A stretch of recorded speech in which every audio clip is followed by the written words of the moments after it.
நீங்கள் தினமும் கஷ்டப்படுகிறீர்கள், ஆனால் ஏன் இன்னும் அதே இடத்தில் இருக்கிறீர்கள்? உண்மை கேட்க தயாரா?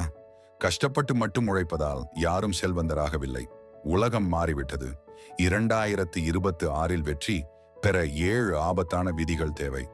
இந்த 7 விதிகள் உங்கள் சிந்தனையை உடைக்கும், உங்கள் பழக்கத்தை சோதிக்கும், உங்கள் வாழ்க்கையை மாற்றும். கடைசி விதி உங்கள் அடையாளத்தையே மாற்றிவிடும். ரெடியா? இது சாதாரண மோட்டிவேஷன் அல்ல, இது மென்டல் டிரான்ஸ்ஃபர்மேஷன். என் நண்பர்களே, காலை எழுந்ததும் ஓட்டம், மாலை வந்ததும் சோர்வு, மாத முடிவில் கவலை. இந்த வாழ்க்கை முறைய வெற்றியா? ஒரு உண்மை சொல்லட்டுமா? கஷ்டப்பட்டு உழைப்பது மட்டும் வெற்றிக்கு போதாது. கழுதையும் நாள் முழுக்க உழைக்கிறது, ஆனால் அது ஒருபோதும் செல்வந்தன் ஆகாது. ஏன்? அதற்கு திசை இல்லை. சாணக்கியர் சொன்னார், உழைப்பவன் வாழ்வான், ஆனால் திசையுடன் உழைப்பவன் ஆழ்வான். 2026இல் வெற்றி பெற வேண்டும் என்றால் உழைப்பை மட்டும் அதிகப்படுத்த வேண்டாம், உழைப்பின் தரத்தை உயர்த்த வேண்டும். இதுவரை கேட்டிருந்தால் நீங்கள் சாதாரணவர் இல்லை. ஆனால் நினைவில் வைங்க, கேட்பது எளிது, மாற்றம் கடினம். நீங்கள் எந்த வகை? லீஸ்டரா அல்ல லீடரா? இப்போது சாணக்கியரின் 7 ஆபத்தான விதிகளை பார்க்கலாம். முதல் விதி, கஷ்டப்பட்டு மட்டும் உழைக்காதே. நீங்கள் தினமும் பிஸியாக இருக்கலாம், ஆனால் நீங்கள் முன்னேறுகிறீர்களா? பிஸியானவன் சோர்வடைவான், திட்டமிட்டவன் முன்னேறுவான். உழைப்பு முக்கியம், ஆனால் உழைப்புக்கு முன் திசை முக்கியம். மூளை வழி காட்டாத கை சோர்வை மட்டும் தரும். 2026 உலகம் வேகமாக நகர்கிறது. அறிவால் உழைப்பை பெருக்கும் மனிதர்களே முன்னேறுகிறார்கள். ஒரே நேரத்தில் பல இடங்களில் வேலை செய்யும் அமைப்பை உருவாக்குங்கள்.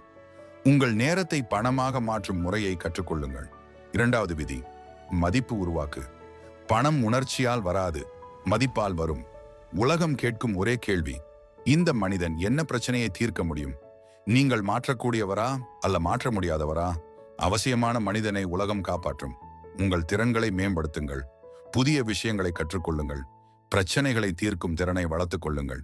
மதிப்பு உயர்ந்தால் வருமானம் தானாக உயர்ந்தே தீரும். 3வது விதி, அமைதியின் சக்தி. எல்லாவற்றையும் எல்லோரிடமும் சொல்ல வேண்டிய அவசியமில்லை. உங்கள் கனவுகள், உங்கள் திட்டங்கள், உங்கள் அடுத்த நகர்வு, இவை அனைத்தும் பாதுகாப்பாக இருக்க வேண்டும். உன் ரகசியத்தை காக்காதவன் வெற்றியை காக்க முடியாது.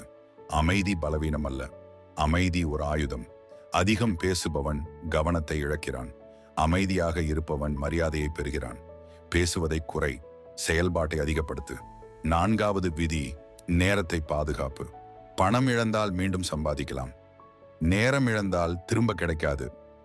ஒரு நாளில் 24 மணி நேரம். அதை எப்படி பயன்படுத்துகிறோம்? சோம்பேறித்தனத்திற்கா அல்ல வளர்ச்சிக்கா? நேரத்தை முதலீடு செய்யுங்கள். ஒவ்வொரு நாளும் சிறிய முன்னேற்றம் 5 வருடங்களில் பெரிய மாற்றமாகும். நேரத்தை மதிக்காதவன் வாழ்க்கையை இழக்கிறான். 5வது விதி, உணர்ச்சியை கட்டுப்படுத்து. கோபம் ஒரு நிமிடத்தில் 5 வருட உழைப்பை அழிக்க முடியும். பயம் வாய்ப்புகளை தள்ளிவிடும், அவசரம் தவறான முடிவுகளை எடுக்க வைக்கும். அமைதிதான் உண்மையான ஆற்றல். முடிவு எடுக்கும் முன் ஒரு இடைவெளி எடுத்துக் கொள்ளுங்கள். உணர்ச்சி குறைந்த இடத்தில் அறிவு பேசும்.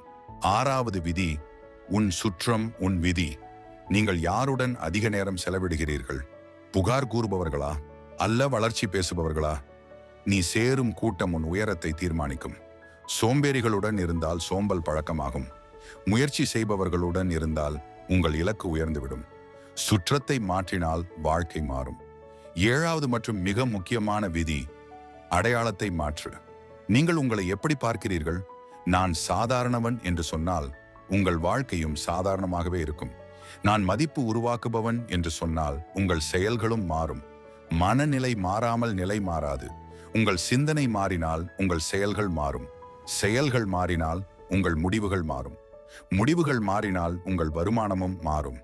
கஷ்டப்பட்டு மட்டும் உழைக்காதீர்கள், திசையுடன் உழையுங்கள், அறிவுடன் செயல்படுங்கள், அமைதியை காப்பாற்றுங்கள், நேரத்தை மதியுங்கள், உணர்ச்சியை கட்டுப்படுத்துங்கள்.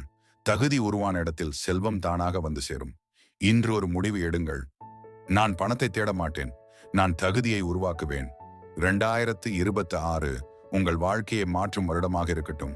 இந்த வீடியோ உங்களுக்கு ஒரு பெரிய தக்கத்தை கொடுத்திருந்தால் லைக் செய்யுங்கள், ஷேர் செய்யுங்கள். நம்ம தமிழ் ஃபயர் டாக்ஸ் சேனலை சப்ஸ்கிரைப் செய்யுங்கள்.